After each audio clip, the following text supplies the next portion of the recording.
कि आपकी पिता आज सुंदर समय देने के लिए आपका धन्यवाद देते हैं पिता, कि आपके वचन जो हम आज सुनने पाए पिता, अपने दिल दिमाग में उतारने पाए पिता, जो जो जो सर फादर जो वचन जो सुनाने पाए पिता, हम वो वचन को ग्रहण करने पाए पिता। आपकी आपकी स्तुति आराधना आपकी महिमा हो पिता। आप जलाल खुदा है, राजाओं के राजा यहोवा है, डॉक्टरों के डॉक्टर है पिता। आपके वचनों पर हम चलने पाए पिता, हम अमन करने पाए पिता। आपके वचन हमारे दिल दिमाग में उतरने पाए पिता, आपके वचन के थ्रू हम आगे बढ़ने पाए पिता। आपकी स्तुति आपकी आराधना आपकी महिमा हो पिता। सभी लोग जो इस समय जुड़े हुए हैं पिता, पार्टिसिपेंट जो जुड़े हुए हैं जूम ऐप के माध्यम से पिता, सभी पर आपकी बरकत, सभी को बुद्धि विवेक ज्ञान से भर दे पिता, सभी पर आशीष दे पिता। और जो भी वचन दादा कहते हैं पिता, सब अच्छे से सुनने पाए पिता और उन पर अमल करने पाए पिता। पूरी आदर महिमा स्तुति जलाल खुदा आपको देता हूँ, यीशु के सामर्थी नाम से मांगता हूँ, सुने कबूल करे। आमीन आमीन आमीन आमीन। आमीन। तो फिर से हम परमेश्वर पिता की को सारा महिमा देते हैं, और मैं विश्वास करता हूं कि पिछली बातों को रिपीट करने की आवश्यकता नहीं है। और हमने ध्यान किया कि कैसे परमेश्वर ने स्वर्ग की रचना की। स्वर्ग बोलने से एक सिस्टम डेवलप किया उसने, और उसमें उसने कुछ स्वर्गदूतों को अलग अलग काम दिए। उसमें एक स्वर्गदूत, वो जो एक स्वर्गदूत था, वो ड्यू टू सम प्रॉब्लम उसने वो जगह अपना खो दिया, और इसलिए उन्हीं बातों पर हम ध्यान कर रहे हैं। फिर से हम आज यहीं से शुरू करेंगे। विश्वास, now read it. Due to character of his own name Elohim, he created the group of angels with the power and authority to govern the whole creation called heaven, a divine system. ये जो परमेश्वर ने किया था उत्पत्ति एक और उसके एक पद में, उसी का डिटेल हम लोगों ने पिछले कुछ सेशंस में देखे हैं, और उसी को यहाँ रिपीट मैंने किया है कि उसने स्वर्गदूतों का एक झुंड बनाया, और उसमें 3 मुख्य जगहें थी, और सबको अलग अलग पावर एंड अथॉरिटी दिया to govern the whole creation. जो भी बनाया था उसने, और उसको उसने स्वर्ग नाम दिया, स्वर्ग और पृथ्वी। और पृथ्वी क्यों बनाई गई ये भी हमने देखा कि पृथ्वी जो थी वो जो आर्च एंजल था, जो छाने वाला अनॉइंटेड करूब हु कवरेथ, ऐसा बोलता है, ये जो लूसीफर का निवास स्थान था, यहीं रहकर वो पूरे उस एडमिनिस्ट्रेशन जो सृष्टि बनी थी उसका देखता था। It was a divine system, well arrange, और बिल्कुल उसमें सबको अपने अपने जगह फेथफुली काम करना था। पर एक जन के मन में कुछ आया जिसके कारण उसका नाम बदल गया। अब मैंने बताया था कि पढ़िए। Jesus did the same. In John chapter ये 5 यूहन्ना verse 9. 5 के 19 पद में जो क्वेश्चन मार्क आया था कि जो कुछ मैं पिता को करते देखता हूं और वही काम मैं भी करता हूं, इसका आंसर मुझे यहां मिला कि जैसे परमेश्वर ने स्वर्गदूतों की रचना की और उसमें कुछ मुख्य लोगों को ठहराकर उनको पावर एंड अथॉरिटी दिया एंड बोला कि अब तुम काम करो, यीशु ने भी यही काम किया। इसलिए उसने कोट किया था, वो एक अंधे की आंख खुली थी, तो वो परमेश्वर पिता वहां स्वर्ग में अंधों की आंख खोलता है, वैसा नहीं है। उसने इस काम को कोट किया, ये जो हम लोग देख रहे हैं कि उसने कुछ स्वर्गदूतों की रचना की और उनको नाम दिया, उनको काम दिया with power and authority. What Jesus did, पढ़ो। ये 19 पद को हम लोग पढ़े थे। मैं बोला कि आगे कभी उत्तर इसका मिलेगा। क्या लिखा? मैं तुमसे सच सच कहता हूँ, पुत्र Yes. आपसे कुछ नहीं कर सकता, केवल वह जो पिता को करते देखता है, क्योंकि जिन जिन कामों को वह करता है उन्हें पुत्र भी उसी रीति से करता है। सिमिलर, जिन जिन कामों को वो करता है उन्हें पुत्र भी उसी रीति से करता है। तो कौन सा वाला काम था भाई? अब पढ़ो लूका 9 का 1 से 4 तक। फिर उसने 12 को बुलाकर उन्हें सब दुष्टात्माओं और बीमारियों को दूर करने की सामर्थ और अधिकार दिया और उन्हें इसको ध्यान रखना, उसने अभी ये लोग बहुत मास्टरपीस नहीं थे, ये सब चीज जानते थे ऐसा भी नहीं था। केवल उनको 2 चीज दिया, सामर्थ और अधिकार, पावर एंड अथॉरिटी। परमेश्वर शुरू में ही एक व्यक्ति को पावर और अथॉरिटी देता है। बहुत डिग्री करने की जरूरत नहीं है। परमेश्वर के राज्य को प्रचार करने के लिए उसने शुरू में जिनको बुलाया था, ये सारे इलिटरेट लोग थे, बहुत कम पढ़े लिखे। और तब उनको एक ही बात बोलने बोला कि देखो परमेश्वर का राज्य, जैसे योना प्रचार कर रहा था कि इतने दिन के बीतने पर ये नगर उलट दिया जाएगा। एग्जैक्टली यही काम करने उसने बोला, परमेश्वर के राज्य का प्रचार करने और उन्हें परमेश्वर के राज्य का प्रचार करने और बीमारों को अच्छा करने के लिए भेजा। और मतलब उसने केवल बीमारों को अच्छा करने के लिए नहीं भेजा, उसने बोला कि बीमारों को चंगा करो और उनसे कहो कि परमेश्वर का राज्य निकट आ गया है। और आगे, और उसने उससे कहा, मार्ग के लिए कुछ न लेना, न तो लाठी, न झोली, न रोटी, न रुपए और न 2 कुर्ते, और जिस किसी घर में तुम उतरो वहीं रहो और वहीं से विदा हो। 3 काम किया था यीशु ने।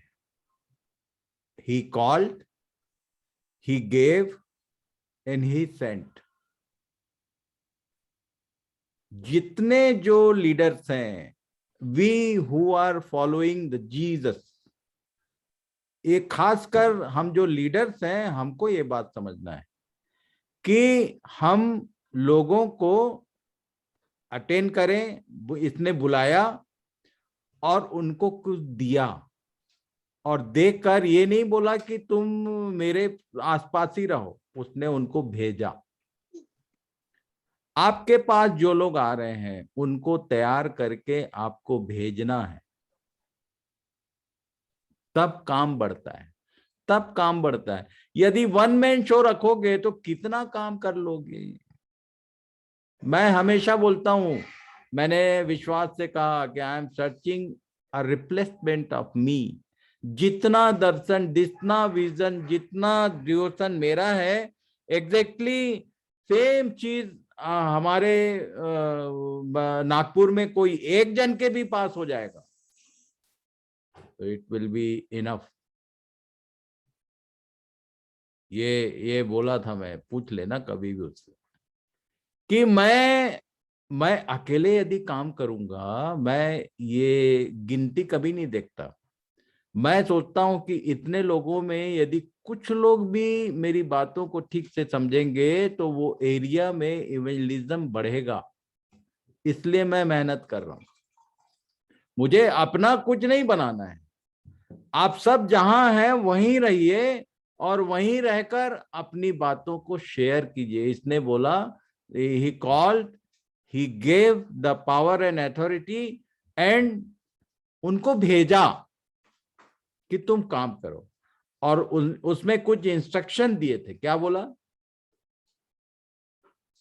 उसने उनसे कहा, मार्ग के लिए कुछ न लेना, न तो लाठी, न झोली, न रोटी, न रुपए और न 2 कुर्ते, और जिस किसी घर में तुम उतरो वहीं रहो और वहीं से विदा हो।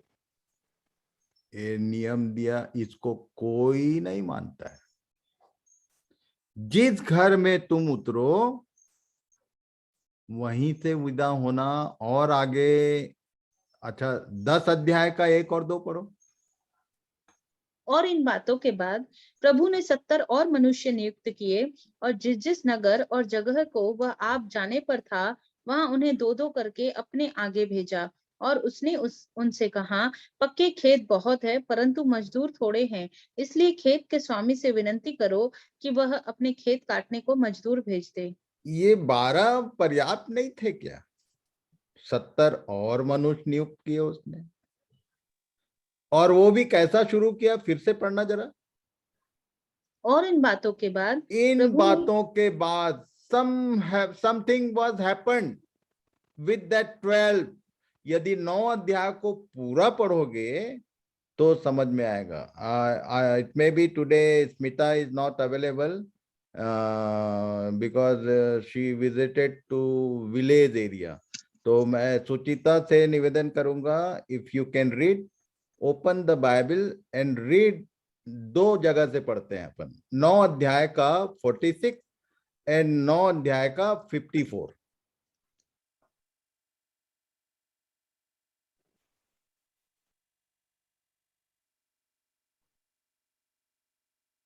Chapter 9 of look. जी दादा। हाँ पढ़ो। फिर उनमें यह विवाद होने लगा कि हम में से बड़ा कौन है। पर ये पहला प्रॉब्लम ये देखा उसने कि ये 12 बुलाया, ये तो total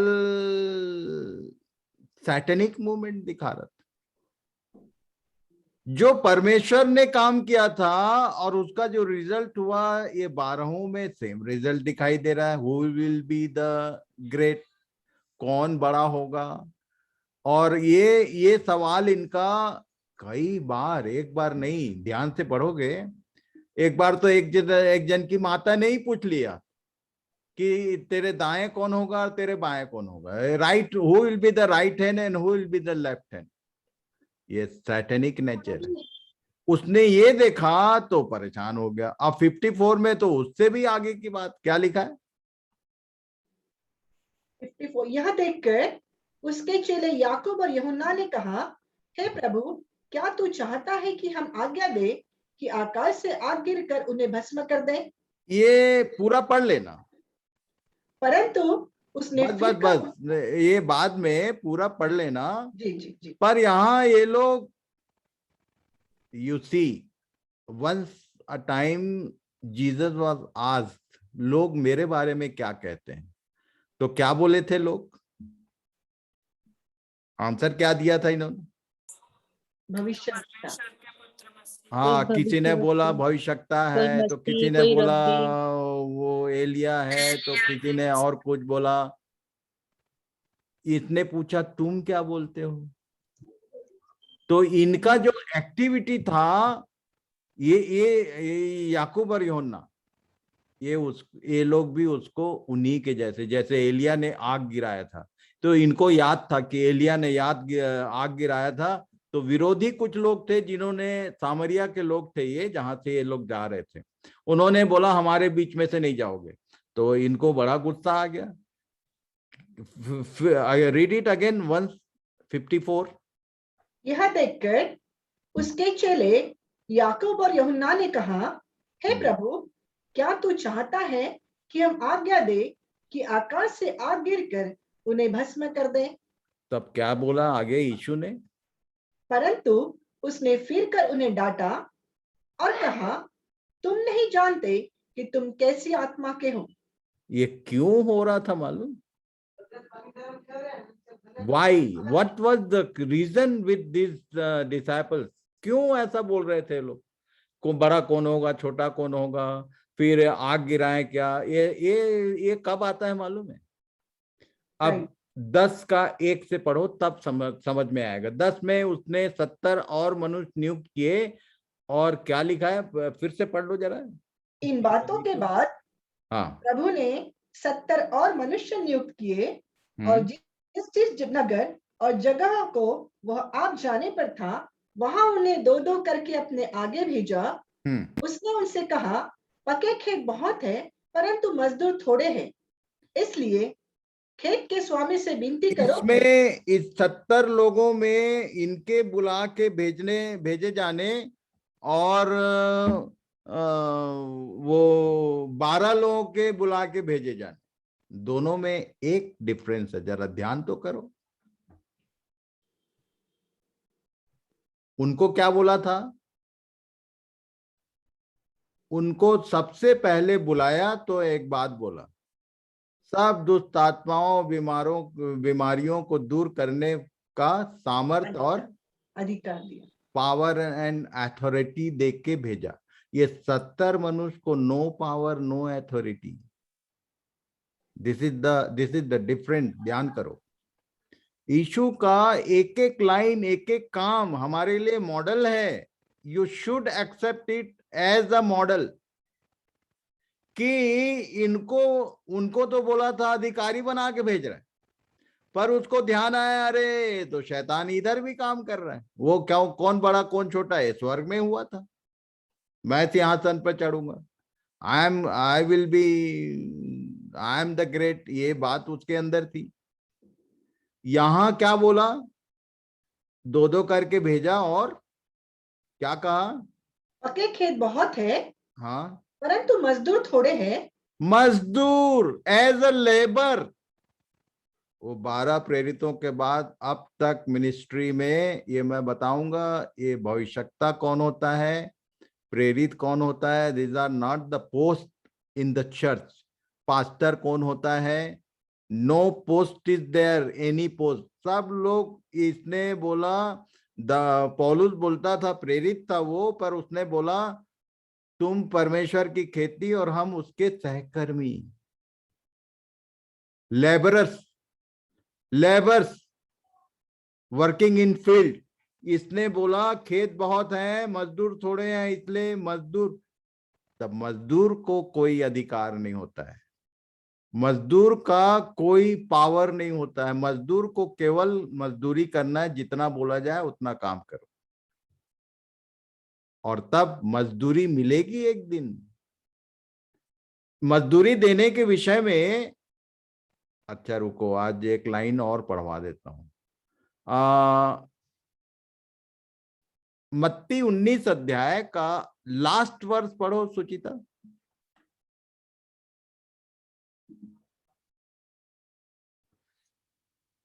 Matthew chapter 19 and last verse. परंतु बहुत से जो पहले हैं पिछले होंगे, और जो पिछले हैं पहले होंगे। ये लाइन को मैंने समझाते देखा अच्छे अच्छे बाइबल टीचर्स को। क्या समझाते हैं? जो अगले हैं वो पिछले होंगे, और जो पिछले हैं वो अगले होंगे। तो क्या इसका अंडरस्टैंडिंग है भाई? नॉर्मल सोच क्या है कि मान लो आज Paru sister is the key person of shalom fellowship Nagpur, उसने मेहनत किया, वो आगे है सबके, वो आगे, बाकी लोग सब फॉलोअर्स। तो लोगों का सोच ऐसा है कि ये पिछड़ जाएगी, बैकस्लाइड हो जाएगी, और जो अभी आया है वो नेता बन जाएगा, आगे चला जाएगा। गलत अंडरस्टैंडिंग, रॉन्ग अंडरस्टैंडिंग। मालूम नहीं, आगे पढ़ोगे तब ना समझ में आएगा। 20 का 1 से पढ़ो जरा, इसको एक्सप्लेन किया उसने, पढ़ो। स्वर्ग का राज्य किसी गृहस्वामी के समान है, हाँ, जो सवेरे निकला कि अपने दाख की बारी में मजदूरों को लगाए। मजदूर, इसको याद रखना, नो पावर एंड अथॉरिटी, मजदूरों के समान लगाए। आगे क्या लिखा?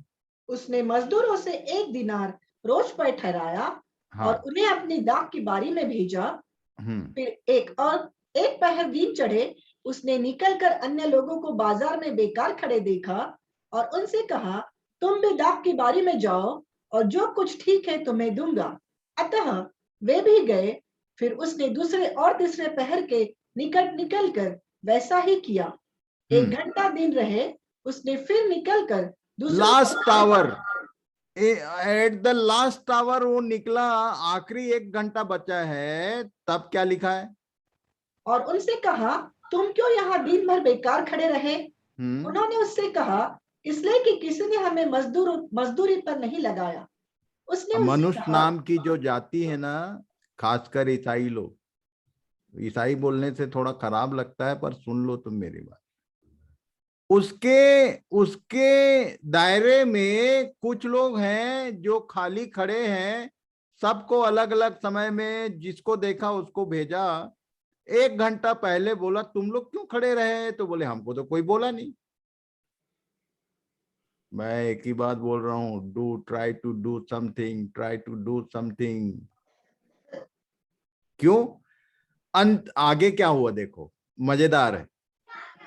सांझ को दाख की बारी के स्वामी ने अपने भंडारी से कहा, मजदूरों को बुलाकर पिछलों से लेकर पहलों तक उन्हें मजदूरी दे दे। जब वे आए तो घंटा भर दिन रहे लगाए गए थे, तो उन्हें एक एक दिनार मिला। जो एकदम लास्ट आवर में हाथ लगाया काम में, उनको जो तय किया था 1 दिनार, वो दिन भर का, उनको एक एक दिनार दे दिया पहले। अब क्या हुआ? जो पहले आए उन्होंने यह समझा कि हमें अधिक मिलेगा। हाँ, मतलब ये लास्ट आवर वालों को ये मानुषिक सोच रहता है। लास्ट आवर में आए हैं तो उनको यदि 1 दिनार मिला है तो हम तो दिन भर काम किए। क्या लिखा? यह समझा कि हमें अधिक मिलेगा, परंतु उन्हें भी एक एक दिनार ही मिला। जब मिला तो वे गृह स्वामी पर कुड़कुड़ा के कहने लगे, इन पिछलों ने एक ही घंटा काम किया और तूने उन्हें हमारे बराबर कर दिया। जिन्होंने दिन भर का भार उठाया और धूप सही, उसने उनमें से एक को उत्तर दिया, हे मित्र, मैं तुझसे कुछ अन्याय नहीं करता। क्या तूने ही मुझसे 1 दिनार न ठहराया था? जो तेरा है उठा ले और चला जा। मेरी इच्छा यह है कि जितना तुझे दूं उतना ही इस पिछले को भी दूं। क्या यह उचित नहीं कि मैं अपने माल से जो चाहूं सो करूं? क्या मेरे भले होने के कारण तू बुरी दृष्टि से देखता है? इसी रीति से जो पिछले हैं वे पहले होंगे और जो पहले हैं वे पिछले होंगे। इस रीति से बोला, ये नहीं कि बैकस्लाइड को ही हो जाएगा और तुम नेता बन जाओगे, और ऐसा नहीं है भाई, गलत अंडरस्टैंडिंग। पूरी बाइबिल पढ़ो तो समझ में आता है। क्या बोला कि वो भाई मालिक मैं हूं, बोला मेरी मर्जी, मैं तेरे को कितना दूं, मैं जो बोला था तेरे को दिया कि नहीं। तो मैं विश्वास करता हूं कि जो मुकुट पौलुस को मिलने वाला है वो सेम मुकुट मुझे भी और आपको भी मिलेगा, if you will be faithful towards him. And we are the people of the last hour. पता नहीं कितना दिन है, कि कितना महीना है, कि कितना साल है बचा है केवल उसके आने में, ज्यादा दिन नहीं है। अभी यदि लग जाओगे तो रिवार्ड इक्वल मिलेगा। This is the time to involve yourself in field. उसके लिए ये बहुत दिन तक उनको सिखाया, उसके बाद नहीं भेजा, पहले बुलाया, उनको भेजा, और तब पैरेलल ये लोग उसके साथ चलते थे और कामों को सीखते थे। That was the way of Jesus. जहां जहां जाने पर था वहां वहां उसने मजदूर की नहीं भेजा, क्योंकि पावर एंड अथॉरिटी दिया तो कौन बड़ा कौन छोटा हो रहा था। May God bless you all and give the a good and higher understanding all about these things. प्रभु इन सब बातों की गहरी समझ प्रदान कर। अच्छा, ये आगे और कुछ नियम दिया, पढ़ो जरा 10 अध्याय में इनको और क्या बोला था। जाओ, देखो मैं तुम्हें भेड़ों की नाई भेड़ियों के बीच में भेजता हूँ, इसलिए हाँ, इसने तो पहले ही बोल के भेजा, जाना है तो जाओ, सामने भेड़िए हैं जो तुमको मारेंगे, काटेंगे, जलाएंगे। ये सब हुआ, अभी तक हो रहा है। अब यूनियन बन गया है आजकल क्रिश्चियंस में। कहीं पर कुछ हुआ तो बोले थाना में चलो, पुलिस कचहरी और कोर्ट कचहरी इनके ऊपर। अरे भाई, तुम भेड़ हो, और ये दुनिया में बाहर जहां भेज रहा है वो बोला भेड़िए हैं सब। वो करेंगे ही। मसीह का मतलब है जान देने के लिए उसने तुमको, तुम इसी के लिए बुलाए गए हो। लिखा कि गलती करके मार खाओगे तो क्या बड़ाई की बात, पर बिना गलती अच्छा काम करके मार खा रहे हो तो ये परमेश्वर को भाता है। लिखता है अजीबोगरीब परमेश्वर। मानना है तो मानो, नहीं मानना है तो मत मानो भाई। लिखा ये है। और क्या लिखा? इसलिए न बटुआ, न झोली, न जूते लो, और न मार्ग में किसी को नमस्कार करो। जिस किसी घर तो में भाई मार्ग में नमस्कार मत करना बोलता है। पुराने नियम में ये पुराना नियम था। किसने बोला था रास्ते में किसी को नमस्कार एलिशा मत ने करना? एलिशा ने गेहजी को एलिशा ने गेहजी को बोला था। एक विधवा का बच्चा मर गया, खबर मिला तो बोला मेरी छड़ी लेके जा और रास्ते में किसी को नमस्कार मत करना। ये नमस्कार बीच में नहीं करने का मतलब टाइम वेस्ट। कई लोग बोलते हैं कि एक समय में 4-5 काम करो। ये बोलता है डोंट डू दैट। एक कोई टारगेट बना के जाओ और उसमें बीच में और 2-4 काम मत करना। नमस्कार का मतलब ये है कि और किसी को अटेंड मत करो। एक टारगेट बना के जाओ और करके आओ।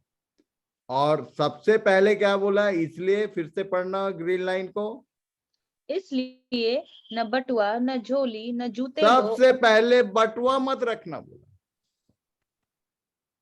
अब पता नहीं कितने लोगों को मेरी भाषा समझ में आती है कि नहीं।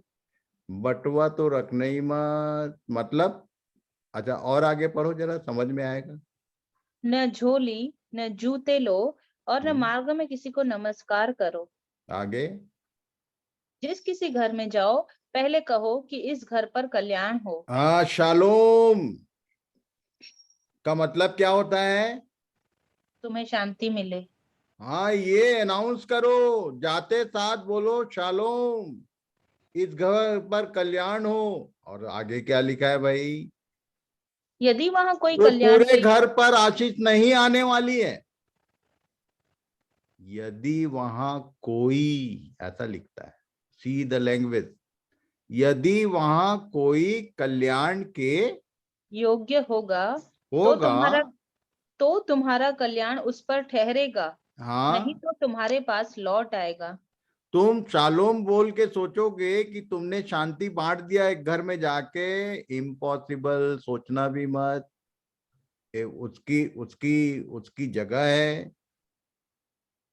यदि उसने तुमको प्रभु का जन जानकर एक्सेप्ट किया, पानी भी पिलाया, तो बोलता है यदि वो, उसमें तुम्हारा मेरा कोई रोल नहीं है, पर वो मुझे यदि प्रभु का जन जानता है, और तब प्रभु का जन दिखना चाहिए एक व्यक्ति को। ऊपर लिखा है क्वालिटी।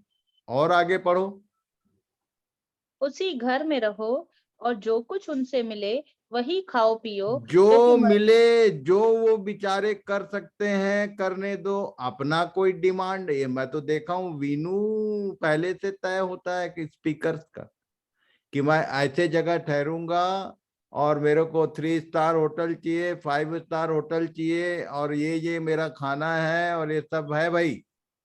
ऐसा भी करते देखा मैं भारत देश में, बाहर तो नहीं बोलता मैं।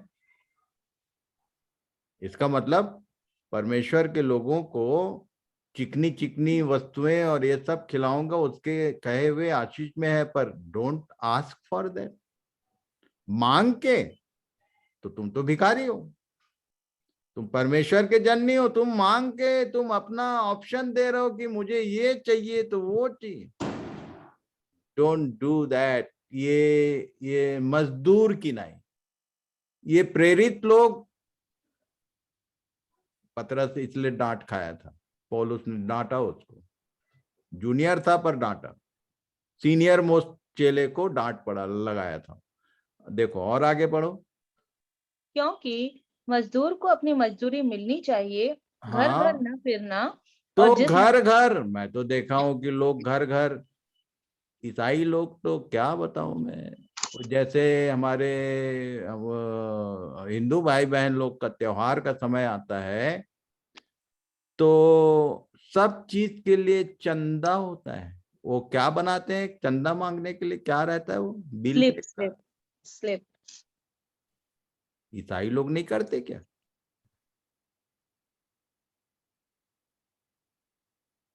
वो इसलिए बोलते हैं उन लोग, तुम में और हम में फर्क क्या है, घर घर मत फिरना, अपनी सुसमाचार के काम में घर घर घूम के।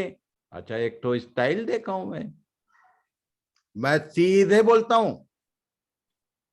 मैं नॉर्मली ये होता है कि जब कोई पास्टर या कोई प्रचारक या कोई प्रभु का जन घर आया, प्रार्थना किया, तो अच्छा फिर प्रभु आशीष दे, फिर कभी मिलेंगे, तो हाथ मिलाते हैं। एक बार मेरे को हाथ मिलाया एक जन, कई जगह होता है, तो हाथ में एक लिफाफा पकड़ा दी। मैं तुरंत पलट के बोला, व्हाट इज दिस? कौन सिखाया तुमको रे? Is it written in the Bible? तुम खाना खिलाए, तुम पानी पिलाए, इट इज इनफ। ये लिफाफा का चक्कर क्या है? आगे बताता हूं कि सिस्टम क्या होता है, क्या होना चाहिए। तुम मजदूर को, मजदूरी का मतलब जैसे बैल जो है वो दावरी में लगा हुआ है, तो बैल यदि मुंह मार दे दावरी उसमें जो मिसाई हो रही है उसमें, तो उसको जो जो दावरी चलाते रहता है वो मारता नहीं है। भाई उसका वो काम कर रहा है तो उतना काम हक बनता है खाने पीने का। अब तुम कई ठो बहाना करके, मैं देखा एक बार एक जन आया था, जगह नहीं बताऊंगा, 2 लाख रुपए जमा किया एक खासकर ये क्या बोलते हैं, ये दिसंबर का महीना में लोग बड़ा उदार हो जाते हैं। अरे भाई पास्टर आया है, वो क्या करेगा, चोरी करेगा, कुछ भी करेगा, दे दो। बाइबल में लिखा है, याद रखना, कि सहायता करने वाले और सहायता चाहने वाले दोनों मार खाएंगे। कहाँ लिखा है जरा, कोई बता सकता है क्या?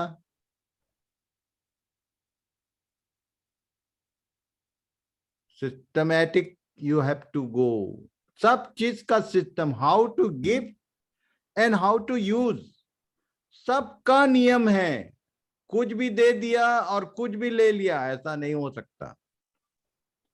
दाऊद को वो एक समय आया जब परमेश्वर ने बोला बस इसके आगे नहीं लेना, मना कर दे यदि कोई लेके आ रहा है कुछ। ये सब लिखा हुआ है बाइबल में। और आगे पढ़ो, और जिस नगर में जाओ, और जिस नगर में जाओ और वहां के लोग तुम्हें उतारें, तो जो कुछ तुम्हारे सामने रखा जाए वही खाओ। वहां के बीमारों को चंगा करो और उनसे कहो कि परमेश्वर का राज्य तुम्हारे निकट आ पहुंचा है। हाँ, यदि परमेश्वर के राज्य के विषय में ठीक से नहीं बताया चंगा होने के बाद, तो भी मार खाने वाले हो, क्योंकि वो बेचारा तो ठीक हो गया, अब जय हो। बहुत सारे लोग चंगाई पाने के बाद गोलमाल हो जाते हैं। अच्छा, वो ईंट चोरी हो जाता है।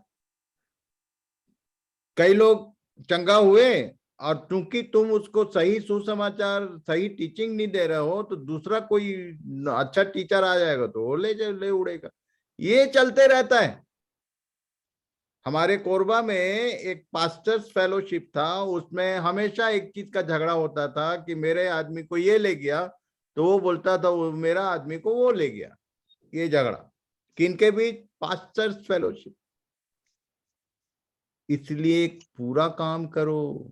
चंगाई हो गई तो उनको ठीक से टाइम दो, समय देना पड़ेगा। मैं तो बोला ना उस दिन कि एक पौधा लगा रहे हो, पौधे को बराबर पानी और सब चीज सुरक्षा रखो, उनको समय दो, उसको पाल पोस कर इतना बड़ा कर दो कि वो जो जानवर उनको चरने आ रहा था उसको उसी के। मेरे फेलोशिप में एकदम गांव में लोग, क्यों? क्योंकि मैंने उनको समय दिया, 4-4 घंटे, 5-5 घंटे एक एक दिन में क्लासेस करता था। अभी कोई भी पास्टर उनके, मैं तो बोलता हूं कि जाओ रे, तुम कहीं भी जाओ, कोई गलती से उनके आसपास पहुंच जाएगा तो उन लोग उसी को समझा देते हैं कि भैया इसको समझो। जैसे प्रिस्किल्ला और अक्विला, उसको प्रभु का मार्ग और अच्छे से बताया, ऐसा तैयार करो। रहा सवाल दान का, तो दान के विषय में तो बात ही मत करो। पहला कुरिन्थी 10:7 पढ़ना सुचिता, वो कब बात करना है ये लिखा हुआ है, निकाल के पढ़ो। पहला कुरिन्थी 10:7। और न तुम मूर्ति पूजक बनो जैसे कि उनमें से कितने बन गए थे, जैसा लिखा है, लोग खाने पीने बैठे और खेलने कूदने उठे। और न हम ये एक मिनट, कौन सा पढ़ रहे हो? 10:7 फर्स्ट कुरिन्थियंस। सॉरी 8:7 पढ़ो। पहला कुरिन्थी 8:7। पर सबको यह ज्ञान नहीं, परंतु कुछ तो अब तक मूर्ति को कुछ समझने के कारण मूर्तियों के सामने बलि की हुई वस्तु को कुछ समझकर खाते हैं और उनका विवेक निर्बल होने के कारण अशुद्ध हो जाता है। रुक जा। ये मिसिंग हो रहा है।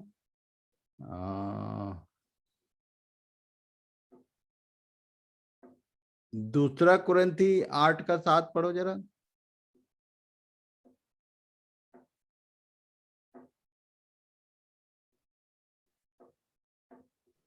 इसलिए जैसे तुम हर बात में अर्थात विश्वास, ये ठीक से पढ़ो इसको फिर से। इसलिए जैसे तुम हर बात में अर्थात विश्वास, वचन, ज्ञान और सब प्रकार के यत्न में और उस प्रेम में जो हम में रखते हो बढ़ते जाते हो, वैसे ही इन दान के काम में भी बढ़ते जाओ। ये दान ऑफरिंग कौन से नंबर पे है?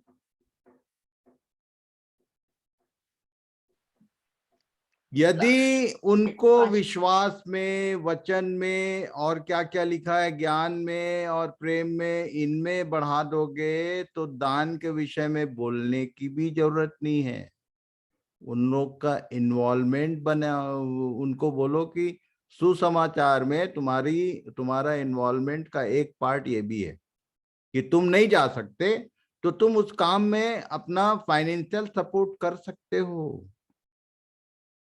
किनको बोलना है? Those who are increasing in first faith, जो विश्वास, जिसको वचन की सही शिक्षा नहीं मालूम तो वो लिफाफबाजी करता है, लेने वाला भी और देने वाला भी। ऑफरिंग के विषय में आज भी वही नियम है जो पुराने नियम में था। क्या था?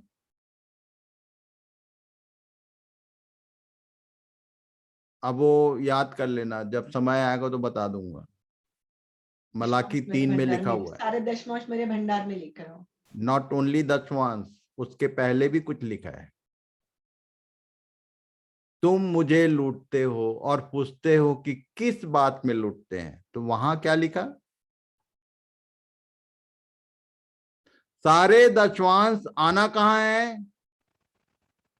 भवन में, भवन में, भंडार में, जो जहां, अच्छा कि क्या चीज रहने के लिए दशमांश का यूज क्या है? भोजन वस्तु। ये आत्मिक जीवन में भोजन वस्तु क्या होता है जी? वचन। केवल और केवल दशमांश का उपयोग वचन के भाग में होना चाहिए। और बाकी जो है, अच्छा कलीसिया का एक नियम बता देता हूं। ये 3:9 में लिखा है शायद, ये जो दशमांश है, मलाकी 9 और 10। इज इट सुचिता? 7वां पद है। इसके पहले क्या है? तुम मुझे लूटते हो और पूछते हो कि कौन सी बात में लूटते हैं, तो किस बात में बोला? दशमांश। नो, उसके पहले पढ़ो। 9 नहीं। क्या मेरी मनुष्य रीतियों से परमेश्वर को हटते हो। धोखा दे सकता है? हाँ पढ़ो। पर देखो, तुम मुझको धोखा देते हो और तो भी पूछते हो हमने किस बात में तुझे लूटा है? हाँ, दशमांश और उठाने की भेंटों में। दो चीज है, दो चीज। तुम एक ही बोल रहे हो, इसलिए मैं बोला पढ़ लो। तुम पर भारी ये श्राप पड़ा है, दशमांश और उठाने की भेंट। ये उठाने की भेंट क्या है? उसी को इंग्लिश में ऑफरिंग बोलते हैं। And offering is not fixed. इसके हम लोग कब करते हैं ऑफरिंग? संडे, संडे ऑफरिंग बोलते हैं, चर्चेज में संडे ऑफरिंग बोलते हैं। इस संडे ऑफरिंग के विषय में कलीसिया को का शिक्षा क्या है? क्या बोला पौलुस ने? पहला कुरिन्थी 16 अध्याय उसका 1 पद पढ़ो। उसका यूज और उसका देने का तरीका उधर लिखा हुआ है। जो लिखा है उसमें कुछ जोड़ तोड़ करो ही मत। पढ़ो। उस चंदे के विषय में जो पवित्र लोगों के लिए किया जाता है। हाँ, ये चंदे को ऑफरिंग बोलते हैं। उसके विषय में क्या करना बोला? जैसी आज्ञा मैंने गलतियां की कलीसियाओं को दी, वैसा ही तुम भी करो। हाँ, क्या? सप्ताह के पहले दिन सप्ताह के पहले दिन मतलब संडे। ये तो क्लियर है ना हम लोग का अध्ययन के अनुसार? जी। Saturday is the last day as per Jews calendar, and Sunday जो है वो प्रथम दिन। तो ये बोल रहा है सप्ताह के पहले दिन पहले दिन क्या करो? तुम में से हर एक अपनी आमदनी के अनुसार कुछ ये अपने पास। It is as per your, तुम्हारी जो क्षमता है उसके अनुसार। क्या? अपनी आमदनी के अनुसार कुछ अपने पास रख छोड़ा करे। कहाँ लाए वो झोली? एक से एक झोली बना देते हैं लोग।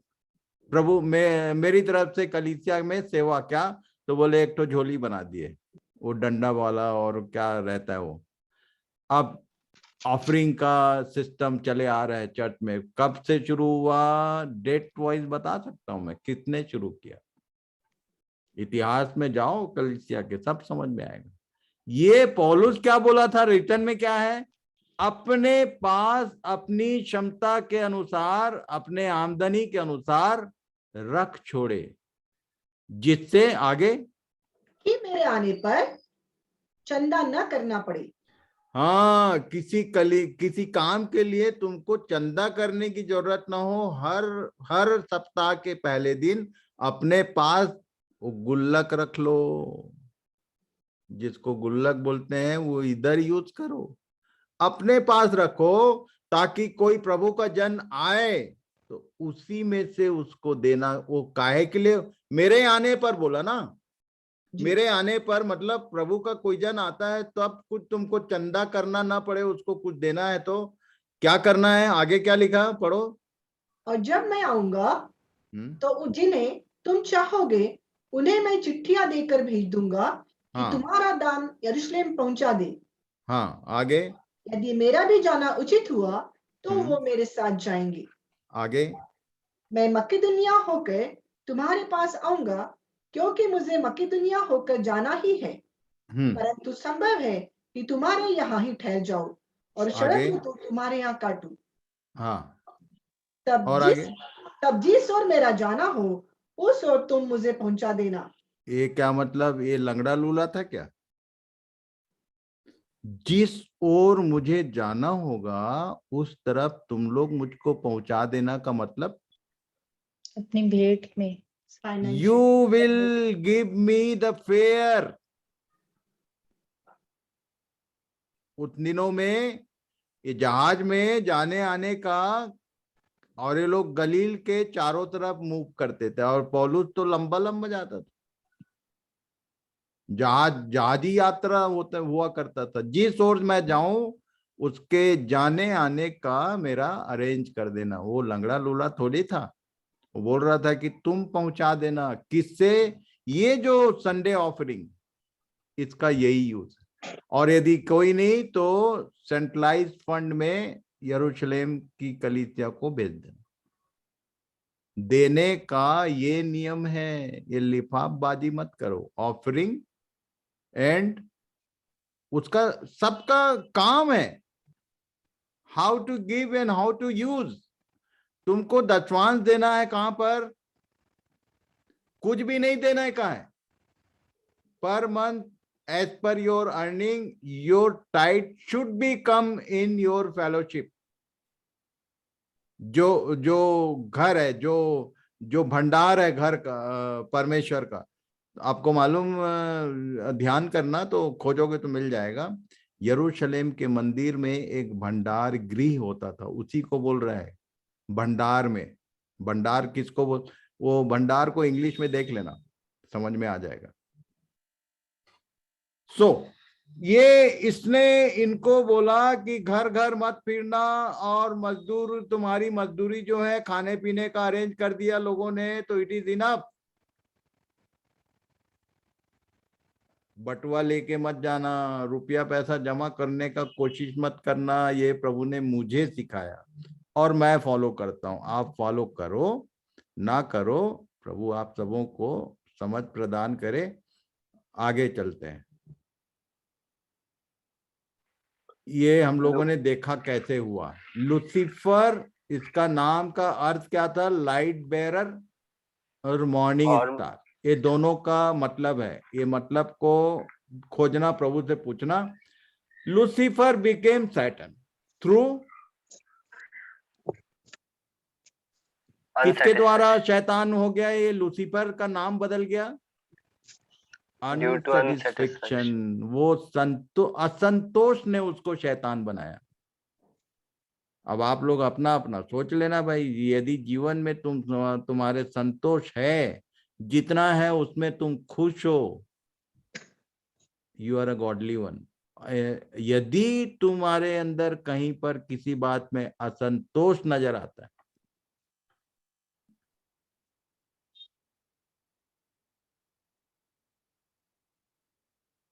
आगे पढ़ो। अब क्या हुआ? Due to Saturn, the teamwork was destroyed. ये टीम वर्क था, हम बोलता था परमेश्वर, team work was destroyed and I was introduce instead of we. हम की जगह मैंने लिया। Power was introduce instead of strength and it became cause to punish Satan. इसके कारण अब इसके ऊपर, अभी तक इसके लिए कोई ऐसा प्लान नहीं था। परमेश्वर ने केवल अथॉरिटी हटाया था, पर इसने आई करके जब अपने को एस्टेब्लिश करना शुरू किया और अपने 1/3 को अपने ओर कर लिया, और इसने अपने को सिंहासन पर का हकदार बताना शुरू किया, तब उसको पनिश करने का बाद, it was the cause.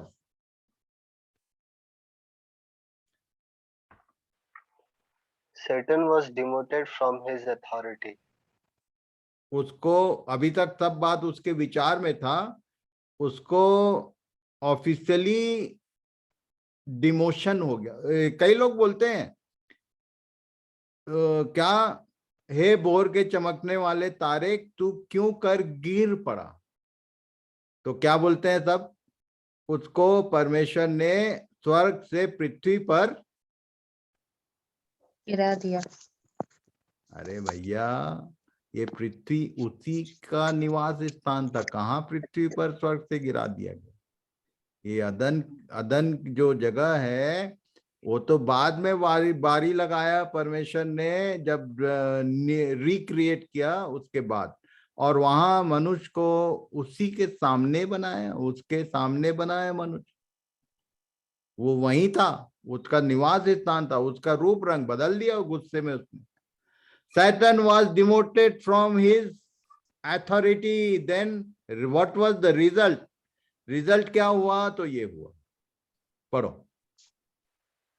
Genesis chapter 1. 2 पद जो है जेनेसिस 1:1 में कुछ था, 2 पद में उसका पूरा तहस नहस उसको, उसके बारे में लिखता है रौंदा। क्या लिखा? And the earth was or become waste and void. हाँ, it was not was, यदि हिब्रू में देखोगे ओरिजिन शब्द तो वो ये हया करके एक वर्ड है, HAYAH, हिब्रू वर्ड, लिख लिए रहो, कभी काम आएगा। उसका मतलब वॉज नहीं होता है, it was not waste, it became waste, ये हो गया।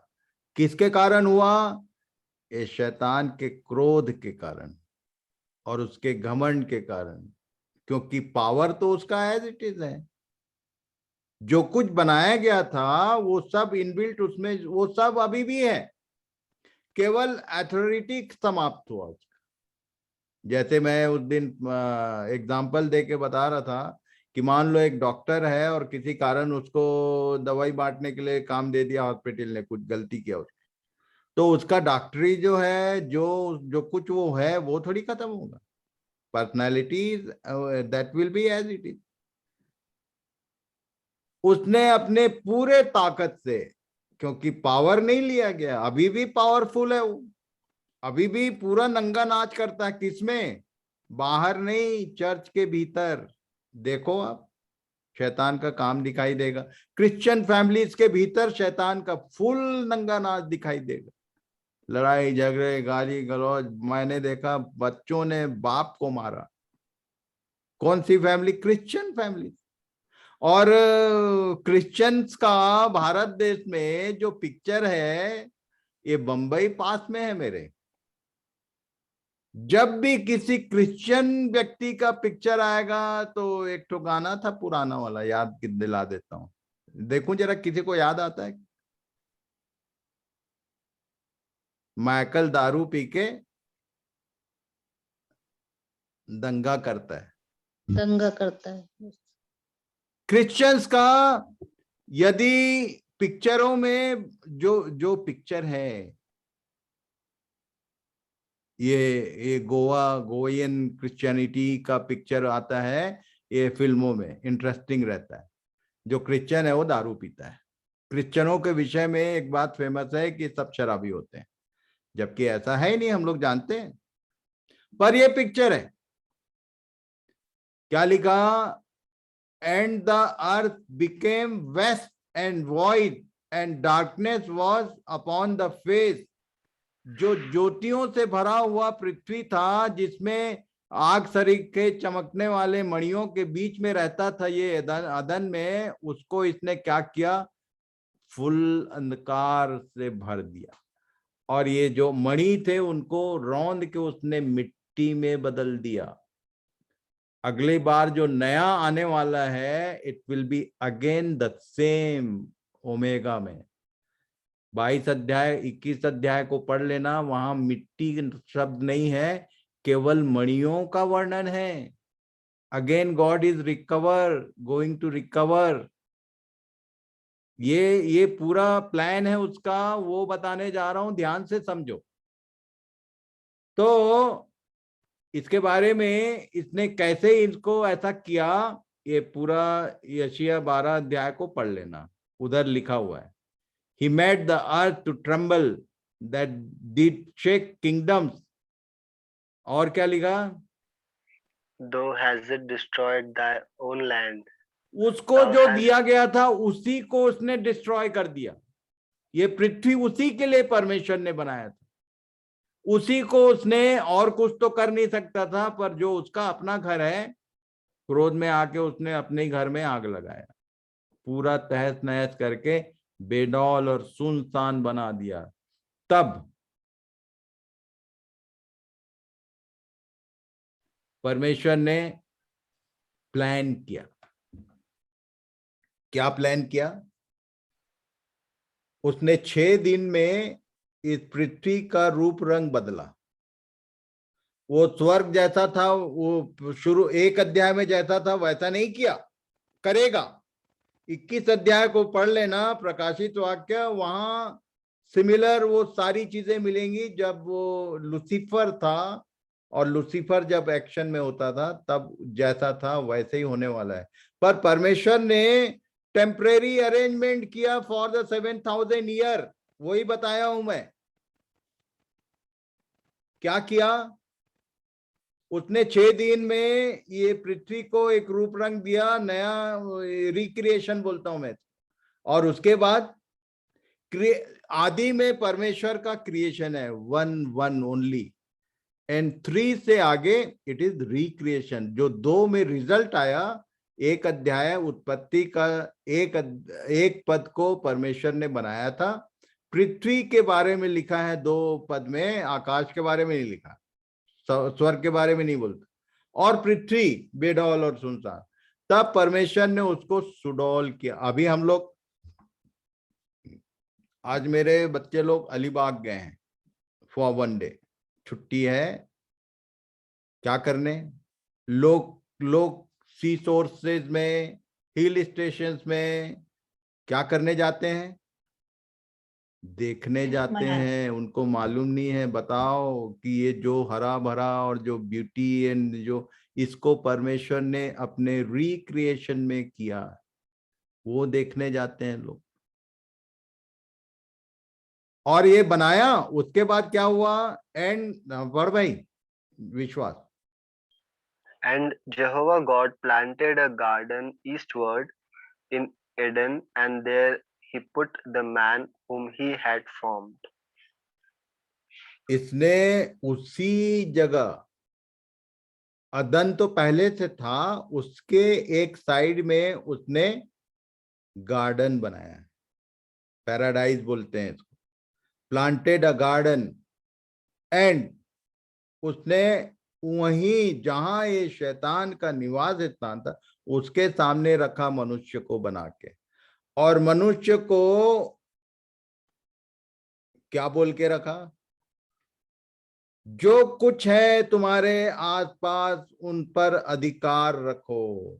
It was irritating job for Satan. ये शैतान का सबसे बड़ा दुश्मन आज के डेट में कौन है?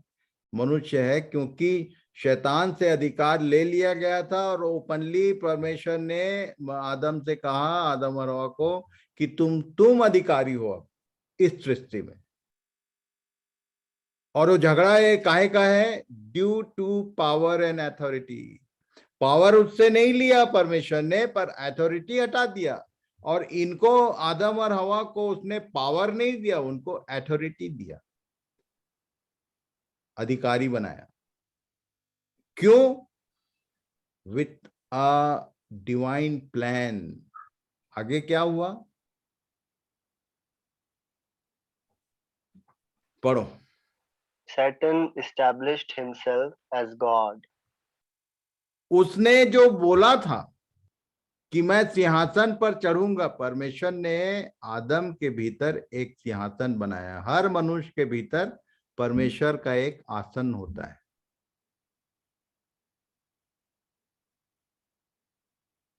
ये उपासना का फुल फॉर्म क्या है? क्या है उपासना? कोई बताएगा?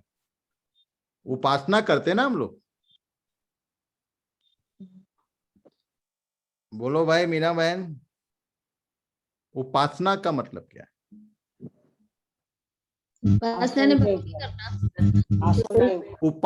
उपासना में मूल वर्ड क्या है मालूम है? हिंदी को भी, थोड़ा हिंदी भी हम लोग को हाँ। आसन। उप का मतलब ऊपर। अरे, उप प्रधानमंत्री का मतलब क्या होता है? अच्छा, डेप्यूटी।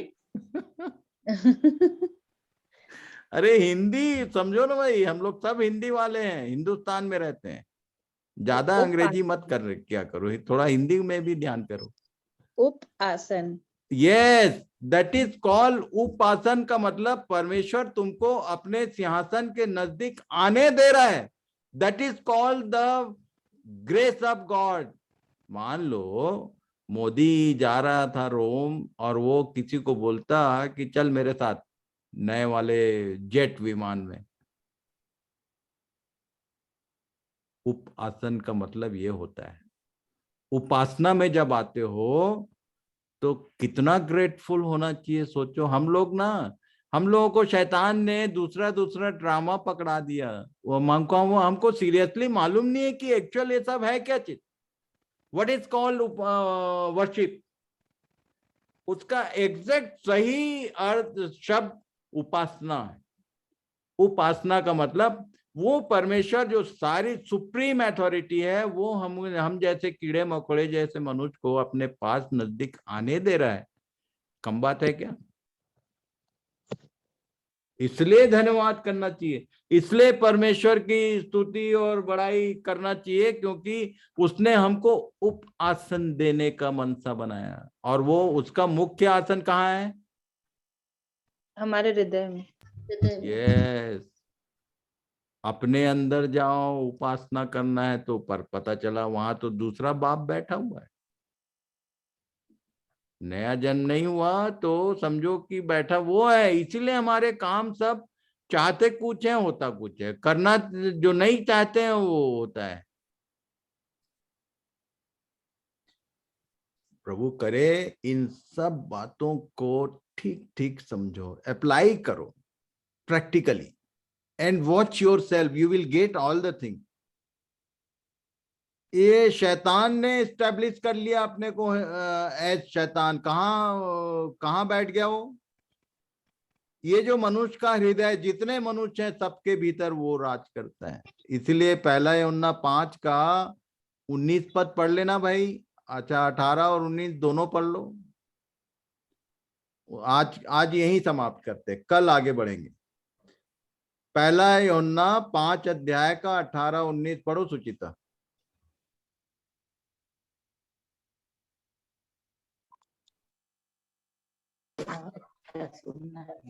हम जानते हैं कि जो कोई परमेश्वर से उत्पन्न हुआ है वह पाप नहीं करता।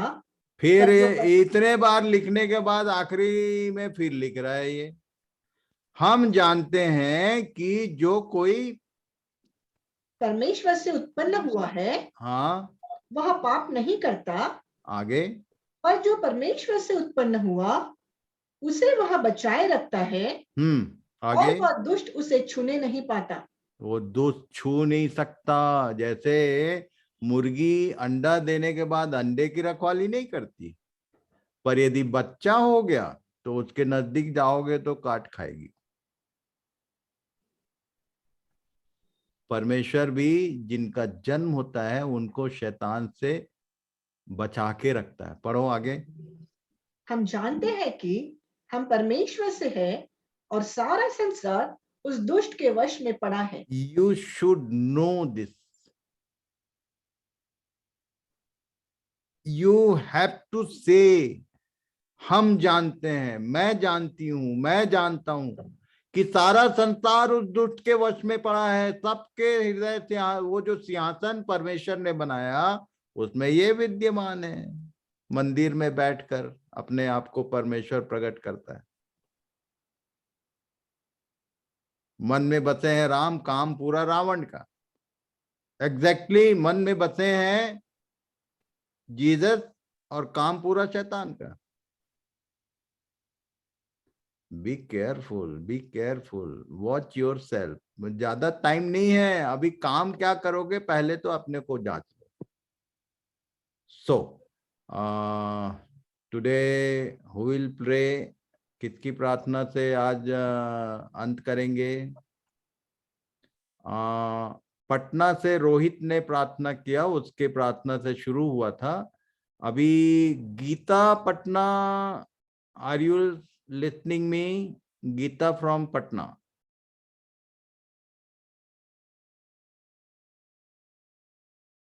यदि नहीं तो रीबा, रीबा प्रार्थना करो। रीबा फ्रॉम धनबाद।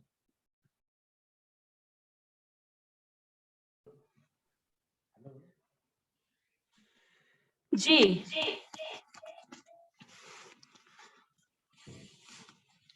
2 मोबाइल है तो एक मोबाइल बंद करो। जी, हाँ, चलो प्रार्थना करो, अंतिम प्रार्थना।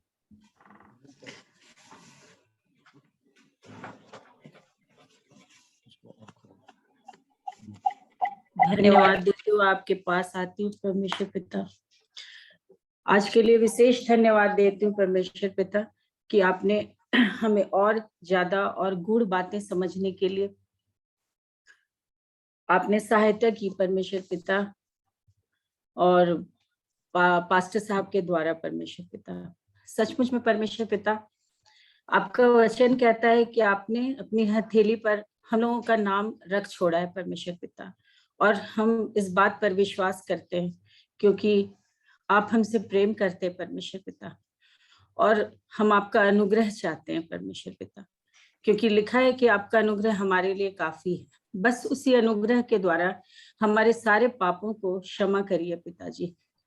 जो भी पाप हमसे हुए हैं परमेश्वर पिता, हम उनको मानते हैं परमेश्वर पिता, और हम जानते हैं हमने मन, वचन और कर्म से पाप किया है, और हमारा मनुष्य का स्वभाव पापी है परमेश्वर पिता। आप हमें माफ करिए हमारी गलतियों को। परमेश्वर लिखा है कि जिसकी गलती को आप स्मरण नहीं करेंगे परमेश्वर पिता, वो बहुत ही अच्छा होगा परमेश्वर पिता, बहुत अच्छा होगा परमेश्वर पिता। हमारी गलतियों को आप माफ करिए परमेश्वर पिता।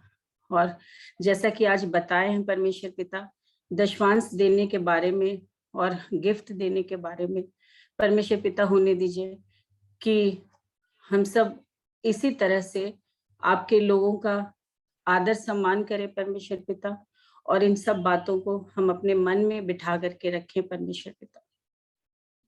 जितने लोग भी यहाँ पर जमा हुए हैं परमेश्वर पिता, हर एक लोगों को, और हर एक लोगों के मन को छुइए परमेश्वर पिता, और होने दीजिए कि हम सिर्फ यहाँ तक ही आपके वचन को सीमित ना रखें परमेश्वर पिता, बल्कि हम अपने से जुड़े हर एक लोगों को आपके इन वचनों को बता पाए परमेश्वर पिता, और आपके नाम की और ज्यादा बड़ाई हो परमेश्वर पिता, और आपका नाम और ज्यादा फैलने पाए परमेश्वर पिता।